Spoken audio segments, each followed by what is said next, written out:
नमस्कार साथियों, मैं आपका दोस्त लेखक मोटिवेशनल स्पीकर डॉक्टर उज्जवल पाटनी। रात के 11 बजे थे। 11 बजे अचानक घर की घंटी बजी। रवि चौंक गया, इतनी रात को कौन आया। दरवाजा खोल के घर के बाहर आया तो देखता है कि सामने एक वृद्ध सज्जन खड़े हैं और एक ऑटो पर आए हुए हाँफ रहे तेजी से। और उन सज्जन ने उनसे पूछा, बेटा आपका नाम? बोले रवि। और वृद्ध सज्जन बोले, हे भगवान तेरा लाख लाख शुक्रिया, घर मिल गया। रवि को कुछ समझ नहीं आया। वृद्ध सज्जन ने कहा, पानी मिलेगा? रवि ने बोला, आइए 1 मिनट घर के अंदर आ जाइए। अंदर पानी वगैरह पिलाया। उन वृद्ध सज्जन ने रवि के हाथ में एक चिट्ठी दी। रवि ने वो चिट्ठी को पढ़ा और चिट्ठी को पढ़ के ऑटो वाले को कहा कि भाई साहब आप चले जाओ।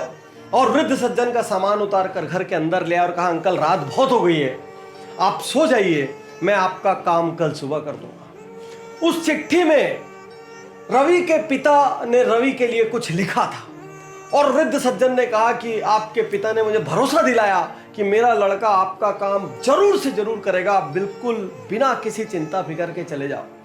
बात यह थी कि उस वृद्ध सज्जन के एकमात्र बेटे का अचानक देहांत सड़क दुर्घटना में हो गया था। बूढ़े और बुढ़िया घर में थे और लालन पालन की दिक्कत होने लग गई थी, दैनिक जीवन के खर्चों की दिक्कत होने लग गई थी। तो वो नहीं चाहते थे अपने बेटे की मृत्यु का कंपेंसेशन लेना, लेकिन उसके बावजूद भी कुछ जब रास्ता नहीं बचा तो उनको लेने का सोचना पड़ा। और जब सोचना पड़ा तो उनको पता चला एक कागज है, वो कागज दिल्ली में जाके उनको सर्टिफाई कराना पड़ेगा। वो सालों साल से वृद्ध सज्जन कभी अपने छोटे से गांव से निकले नहीं थे। दिल्ली उनके लिए बहुत डरावनी, बहुत बड़ी जगह थी। इतने में उनके पुराने मालिक, पुराने बॉस ने अपने बेटे के नाम से एक चिट्ठी बना के दी कि जाओ, मेरा बेटा आपकी मदद करेगा। अगले दिन सुबह अंकल उठे, उनको बढ़िया नाश्ता वाश्ता कराया, अपनी गाड़ी में बैठाया। रवि ने छुट्टी ली। छुट्टी लेकर रवि वो ऑफिस में गया। सारी मेहनत मशक्कत करके वो डॉक्यूमेंट फाइनली निकाल लिया।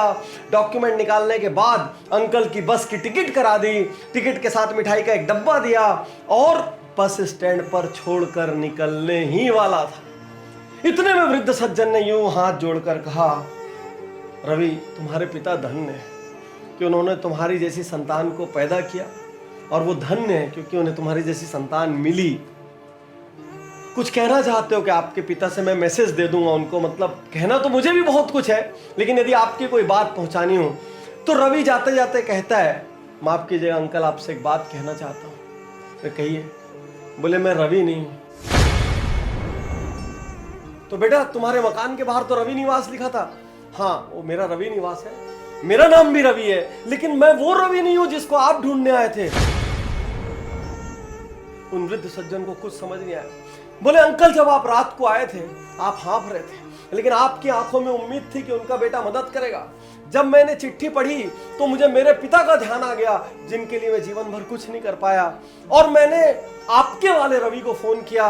वो एकदम से हिल गया भीतर तक, क्योंकि वो कहीं बाहर गया हुआ था और 8-10 दिन बाद आने वाला था। मेरे पास हिम्मत नहीं थी आपकी उम्र को देखते हुए, आपके इमोशंस को देखते हुए कि मैं आपको वापस भेज सकूं, और मैंने निर्णय लिया कि मैं आपका ये काम करूंगा।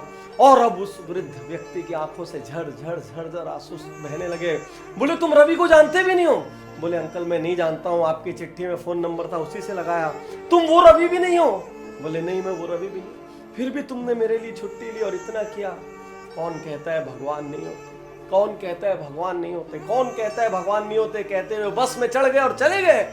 और रवि उस दिन अपने घर पहुंचा और उसको अपने जीवन की सबसे बड़ी, सबसे बढ़िया, सबसे बेहतरीन नींद आई। साथियों, हर आदमी दुनिया में अपने रिश्तेदारों की मदद करता है, अपने दोस्तों की मदद करता है, अपने परिवार वालों की मदद करता है, अपने स्टाफ की मदद करता है। बस इतने में उसकी दुनिया खत्म हो जाती है। जो यहां तक भी नहीं करते, आपके लिए तो मैं क्या कहूं, आप तो उस भगवान के प्रति कृतज्ञ भी नहीं है जिसने आपको इस धरती में भेजा है और आपको इस लायक बनाया कि आप किसी के लिए कर सकते हैं।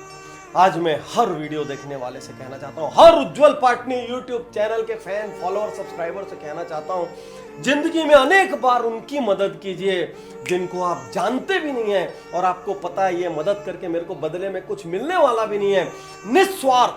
निस्वार्थ सिर्फ इसलिए मदद करना क्योंकि आपको अपने जीवन में आंतरिक खुशी चाहिए। आपको उस ऊपर वाले को उत्तर देने के लिए अपनी लाइफ में, अपने सीवी में कुछ अवार्ड्स, कुछ क्रेडेंशियल्स चाहिए, इसलिए मदद करना। इसलिए मदद करना कि कल आप अपने बच्चों को कहानियां सुना सको, इसलिए मदद करना ताकि आप रात को आसानी से सो सको और आपको अपने इंसान के रूप में पैदा होने पर गर्व हो। याद रखना, ऊपर वाले ने हर किसी को मदद करने की काबिलियत भी नहीं दी।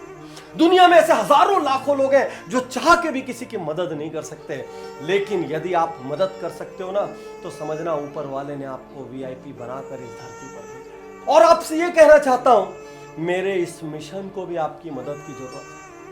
इस वीडियो को यदि आप 5 लोगों तक पहुंचाते हैं और उन 5 में से एक आदमी भी किसी अनजान की मदद करता है, तो उसके हिस्से का कुछ पुण्य आपको भी मिलेगा। शुक्रिया, धन्यवाद, थैंक यू। मैं तैयार हूँ, मैं तैयार